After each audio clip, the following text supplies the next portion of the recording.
Hello, Physics 243. In this unit, we'll discuss the perception of sound and decibels. Okay, so perception of sound. Let's first talk about pitch. So pitch is a sensation related to the frequency of the sound wave. And pitch means how high or how low the sound sounds, right? Humans can hear frequencies from about 20 hertz to 20,000 hertz. Ultrasonic is, when you hear the word ultrasonic, it refers to frequencies more than 20,000 hertz. Famously, dogs can hear in the ultrasonic range. And infrasonic, if you see that, it's going to be less than 20 hertz. And interestingly, elephants communicate through infrasonic sounds. Now, the current convention in music is that the A above middle C is 440 hertz. So I say current convention because tuning has changed over the years, over the centuries, I should say, and was really only standardized in the 19th and 20th centuries. Interestingly, I read that a study of tuning forks that were owned by like Handel and Beethoven and some of the major musical luminaries in Western music indicate that there was a wide variation in the way things were tuned. Okay, so what is the A above middle C? Here's a standard piano layout. We're talking about this A here on the piano. There's middle C. So that A is 440 hertz. Okay, now loudness is a sensation that's related to the intensity of a sound wave. So colloquially, when you say how loud is the sound, that's what I'm talking about. That's what loudness is. And it's related in a complicated way to the intensity of the sound wave. So intensity is something that's more, it's easier to define in terms of physics. Now, the sound wave delivers a certain amount of energy to an area per unit of time. So let's think about maybe your eardrum. Your eardrum has a certain area, and so it can receive sound, and it receives a certain amount of energy per unit of time. That's the energy that's delivered by the sound wave, right? And if you had a bigger eardrum, you would receive more energy per unit of time. You receive more energy in a let's say in a fixed amount of time, you would receive more energy if the area were larger. Okay, so intensity is measured, well, what it really is energy per unit time divided by area. So it's measured in watts, joules per second, divided by meter squared. So intensity is watts per meter squared. Remembering that watts is joules per second. Sound level is measured in decibels. And we'll see that decibels are directly related to intensity. Loudness, which is the perception of how loud a sound is, has a different kind of unit called fons. And I'll mention that in the next video that I record. For now, we'll stick with decibels. And decibels is a good proxy for loudness for now. To be technical about it, decibels is a good proxy for loudness if we're talking about sounds at 1,000 hertz. But never mind that for the moment. Let's think of decibels as the proxy for how loud a sound is. Now, remember that for three-dimensional waves like sound, they go in, they spread out in all directions. And so when we talk about the intensity, right, it's energy per unit time, it's per unit area, so power per area. But remember that the area of a sphere is pi r squared. So let's look at this this level of sound here. So let's say this is the peak of the sound wave, the region where there's increased density of air. So there's a certain amount of energy in the wave that is distributed over that sphere of radius r1. Well, that energy propagates outward, and you don't get any more energy as it does that. So that same energy gets spread out over the surface area of a larger sphere by the time it gets out to radius r2. So the energy is sort of thinning out. And so you see that the intensity of the sound wave thins out the farther away you are. So in particular, you can take this pi r squared and stick it in for the area here, and you'll see that the intensity is inversely proportional to the square of the radius. So this funny looking symbol here means proportional to. The intensity is proportional to 1 over the r squared. So what does this mean? I'll give you an example. So let's say that we're standing a certain distance away, r, from a sound source, and let's let the intensity of that sound, which is at a distance, no, the intensity of a sound at a distance r from the source, let's let that intensity be I. All right, so I'm a distance r away from the source, and I measure an intensity of the sound I. Well, now if I go out to a distance twice as much, 2 times r, this relationship tells me that the intensity there drops by 1 to the 1/4 of I, not by 1, but it drops to 1/4 of what I is. In equations, let's let intensity be, I said it was proportional to r squared. So let's just C as some constant of proportionality. So the intensity is 1 over r, or C over r squared. Now if I plug in 2r, replace this r with 2r so that I get the intensity twice as far away. Well, you see that 2 gets squared. So I can factor out the 1/4, and what's in parentheses is the original intensity. So here you go. If you get twice as far away, the intensity will be 1/4 as much. Okay, now the human ear can detect sounds with intensities that span 14 orders of magnitude. I personally think that's amazing. 14 orders of magnitude. That's, in other words, a range from 1 to a 1 with 14 zeros after it. Threshold of hearing is generally agreed to be this thing, this number, 10 to the minus 12 watts per square meter. It's the intensity of a sound at the threshold of hearing. And this has really become a definition. So we'll use that. That's a good thing to know. Threshold of pain is about 1 watt per square meter. Now notice that's 12 orders of magnitude larger. When you hear a sound wave of intensity 1 watt per square meter, it starts to hurt. And now let me remind you, or let me point out, that the subjective sensation of loudness is not linearly related to the sound intensity. That's why we don't just say intensity for loudness. It's not linearly related. Instead, it's logarithmic. And that leads to the definition of bells and decibels. Here we go.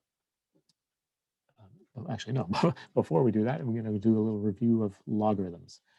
We're going to use base 10 logarithms, not base E, not natural logarithms, but base 10 logarithms. And let me remind you that this is what it means. So if y equals log x, it means that 10 to the y equals x. Okay, so these two statements are equivalent relationships between x and y. Here's a graph of y equals log x. So it looks like that. And a couple things to notice. Log of 10 is 1. So here's 10. So if x equals 10, I get 1 on the y-axis. So that kind of makes sense here because, right, if I have 1 here for x, and I have 10 to the something, that something is just 1, right? So 10.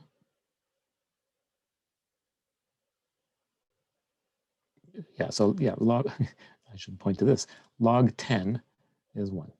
And 10 to the 1 is 10. Okay. Log 1 is 0. This is where it crosses the x-axis.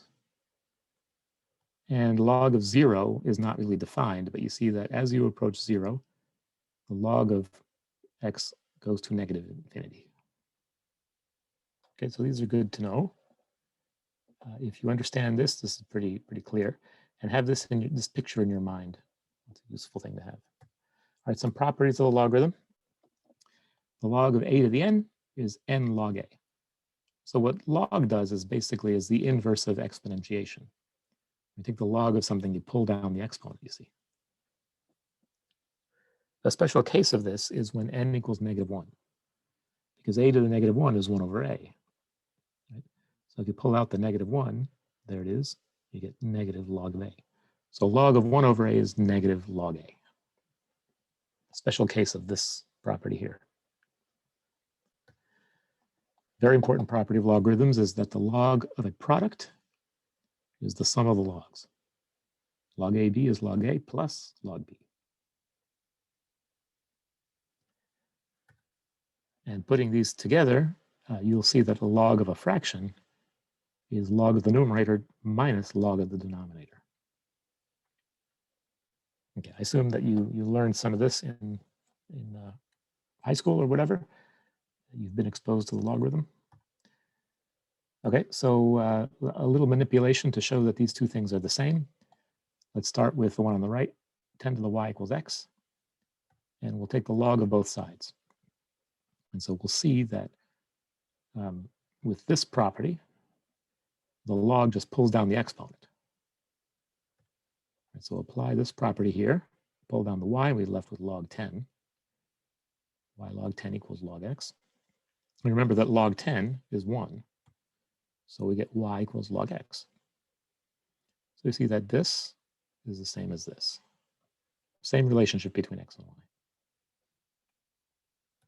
Okay, now here we are. We're finally going to define decibels. The sound level, beta, is measured in decibels. So the sound level beta in decibels of sound with intensity I is this. A sound wave with intensity I has beta decibels. We have 10 log I over I0. I0 is a reference intensity, which we take to be the threshold of hearing. And as I said, this is pretty much a definition. So when you measure decibels, you're basically referring to a relationship between the intensity of the sound that you're hearing and the intensity corresponding to the threshold of hearing. Beta is dimensionless. So decibels is just a label that tells you to interpret it in this way. You see I over I0, there's no units in there, right? Another way to express that same mathematical statement is to solve for I, and you get this. So we can play with this a little bit to get maybe a sense of what decibels are. But I just want to emphasize that intensity and sound level in decibels are basically the same thing, but they're related this way, see, logarithmically. Okay, so let's take this form of that equation. It was here at the bottom of the page. It's the same equation, just solve for I. Now let's make a little chart.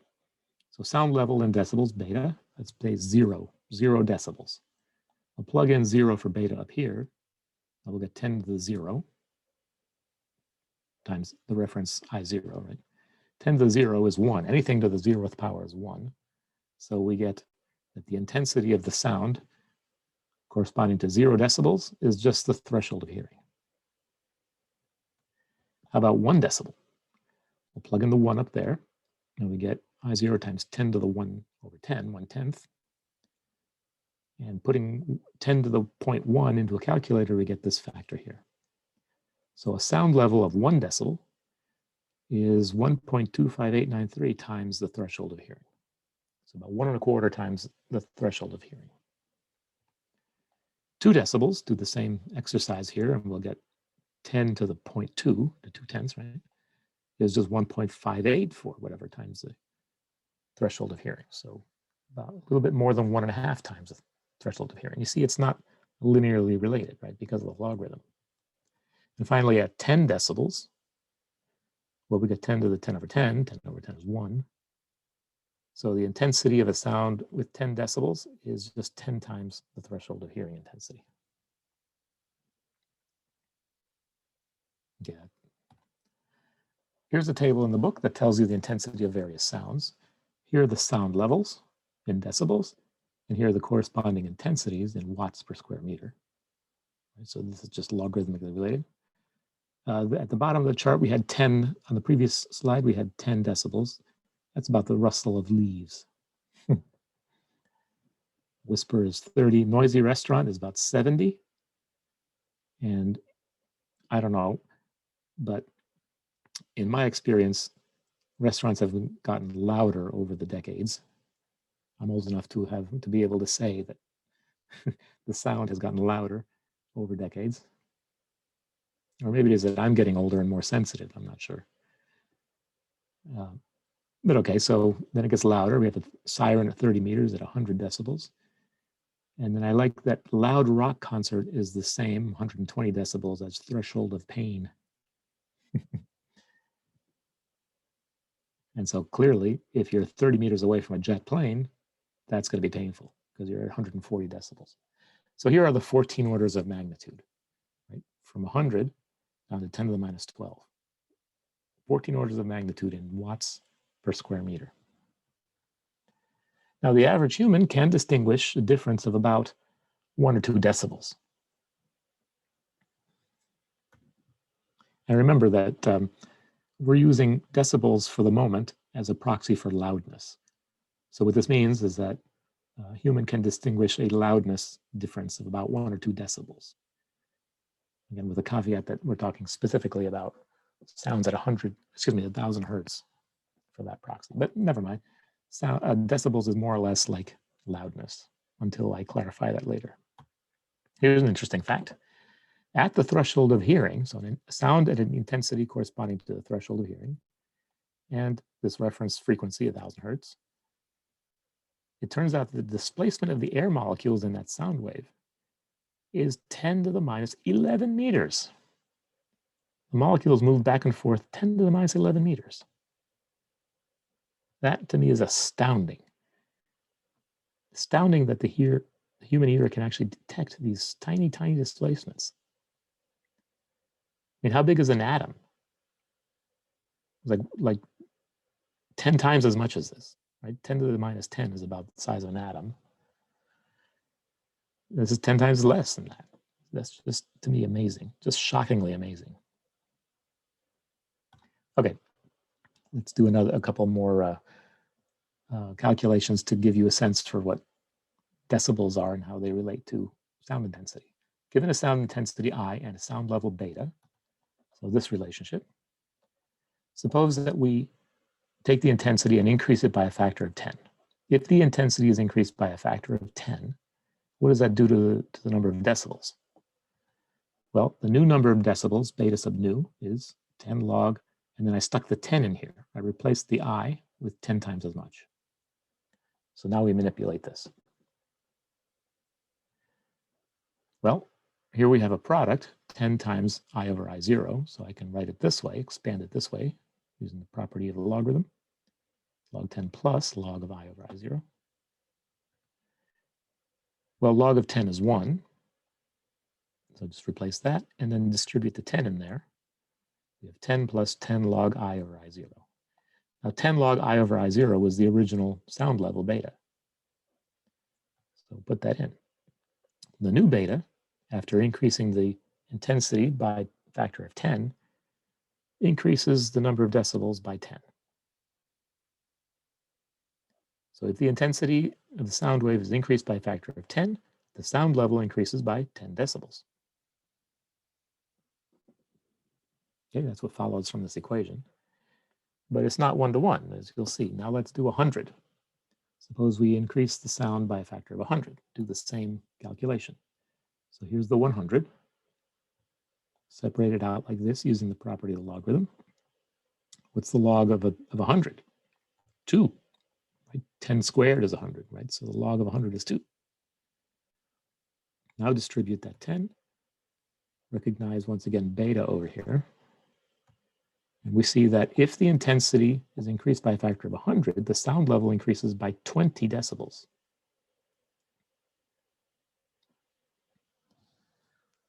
An increase of 20 decibels means the sound intensity went up by a factor of 100. Turning it around, we can say this. If you increase the sound level by X decibels, the intensity went up by a factor of 10 to the X over 10. So working out what we just did before, if you increase by 10 decibels, stick that into the X here, right? Increase by 10 decibels, we get 10 to the 1. The intensity increased by a factor of 10, 10 to the first power. And if you increase by 20 decibels, so plug a 20 in there for X, then we have 10 squared. The intensity increased by a factor of 100, 10 squared. And now here's one for future reference. If you increase the number of decibels by 6.02, then the sound intensity increases by a factor of 4. And that's true because 10 to the 0.602 is 4. I take this 6.02 and put in this X here. So it's 10 to the 0.602. That's 4.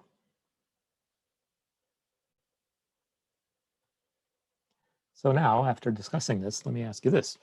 How many times more intense is a 50 decibel sound than a 30 decibel sound? What do you think? Well, the difference is 20 decibels, right?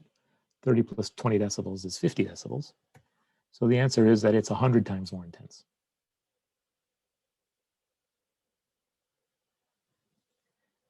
Okay. It's kind of analogous to the Richter scale for earthquakes, which I'm sure you've heard about.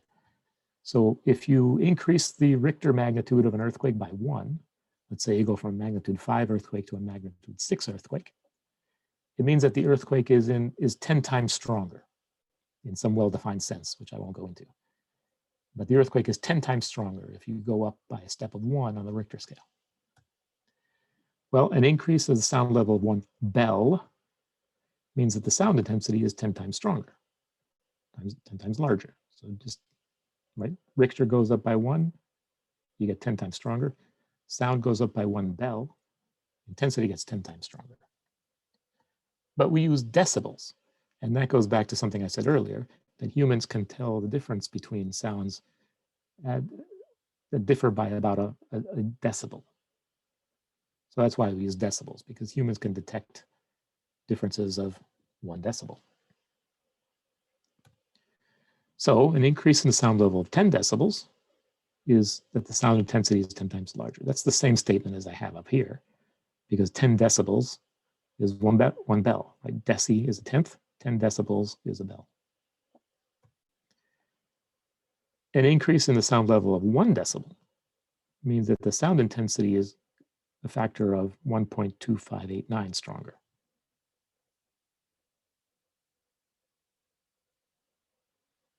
All right.